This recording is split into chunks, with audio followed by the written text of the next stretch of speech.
If you were just about to purchase some Z1 silicone intake tubes, I'm glad you stopped here first.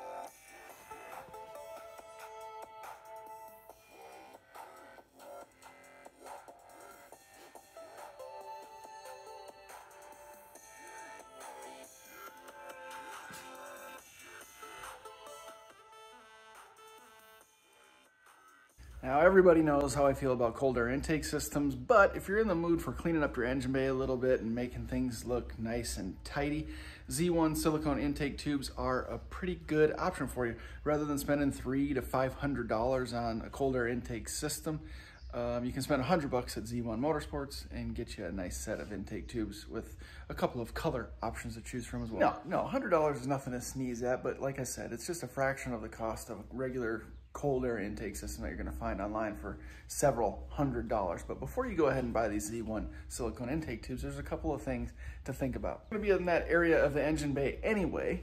You might as well consider upgrading your filters. Now, you've already decided to go against the cold air intake system, so why not get a little bit extra performance out of your current setup? The factory system kind of has a ram air effect, like we've talked about in previous videos. It pushes that air in from outside through that cowl, that front cowl, and pushes the air directly into the intake boxes. So it's good. It's insulated from the engine heat. It's getting fresh air from the outside. But what you are dealing with is factory paper filters, which can be they don't flow quite as well as some other options on the market. Now, everyone is familiar with K&N oiled filters, but there's some dry options out there that I would actually suggest going for instead. I've used K&N filters many times in the past in several different vehicles, but for some reason, the Q50, the MAF sensor, the mass flow sensor here on these cars seems to be a little bit finicky. And now it may be a case of people cleaning their K&N filters and then re-oiling them using too much, but there's been cases of people kind of gumming up the MAF sensor, the mass airflow sensor, which causes the cars to run a little bit funky. So my recommendation is to avoid that altogether and go with something like this, dry drop-in filters by AFE Power. You can go to afepower.com, search Q50, and you'll find them. These are the filters that I use personally, and I got nothing bad to say about them, only good things. Very happy with them, and you get that little suction noise too. Well, that's working. Hear the suction? All you intake guys?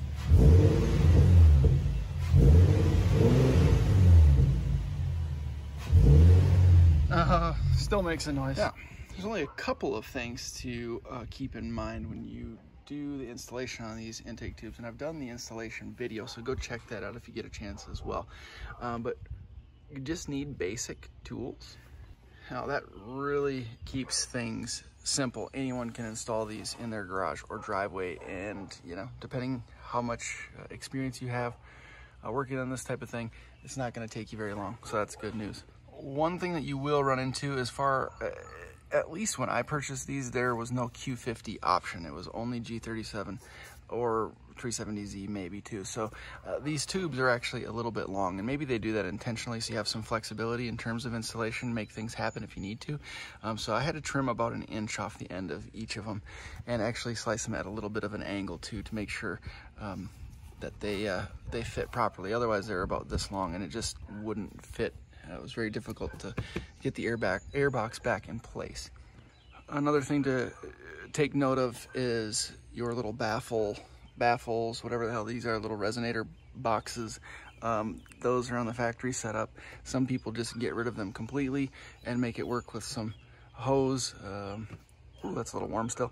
I was able to work around it and get it to fit up. I just didn't want to eliminate everything because they're obviously there for a reason, and so I tried as best I could to preserve a lot of the factory elements, and just get them installed. And I like how they look, so I've kept the engine shield off and I'm going to keep it that way. I just prefer more of a mechanical look underneath the hood. You know, it's a car. I like seeing the engine. I don't want to see some plastic cover. It's nonsense. So this is the preferred look for me. And I'm happy with the Z1 intake tubes. Now, another thing to just mention is that these are indeed silicone. And there is an argument to be made that silicone is a better insulator than the rubber. And therefore it's keeping more of that engine bay heat out of your intake air, which potentially helps the car run more efficiently. So installing these intake tubes, it's not something you're going to feel. Unless you upgrade the filters, which in my case, I was able to feel a little bit of an improvement in terms of throttle response, but you're not gonna feel more power, you're not gonna feel more torque. It's just not gonna happen. But you do, like I showed, you do get a little bit of that suction noise from your intakes, which a lot of people are into. Some people have made the argument that the smooth intake tubes reduce air intake turbulence or intake air turbulence. You'll remember if you take a look at your factory intake tubes, they're ribbed. Some people have said that that causes turbulence potentially in the intake air, so it makes it not quite as efficient as smooth tubes like this. Who knows? Again, it's not something you're gonna feel, but you will notice it when you go to tune your car. In combination with a good exhaust setup like test pipes. Check out my video before you buy test pipes. But this is gonna help you bring a little bit of additional air into your car and get it out efficiently with test pipes and a nice exhaust setup and get you some nice numbers overall. So here's the meat and potatoes of it, guys. If you are not interested in spending several $100s on a cold air intake system, but you are definitely into refining the look of your engine bay a little bit, Z1 silicone intake tubes are a great option for you. Only $100. While you're in there, you might as well spend a little bit of money too on some nice upgraded drop-in filters from AFE Power and allow your car to breathe a little bit better as you prepare to get it tuned with either EcuTech software or UpRev, and that's going to get you some nice numbers potentially. And it's going to give you that little suction noise under the hood as well. So don't let all the intake guys tell you that you have to go with colder intakes. There are some options out there that allow you to save a little bit of money but still get some nice performance. So if you have any questions about the intake tubes or the installation process, let me know. I'm happy to help as best I can.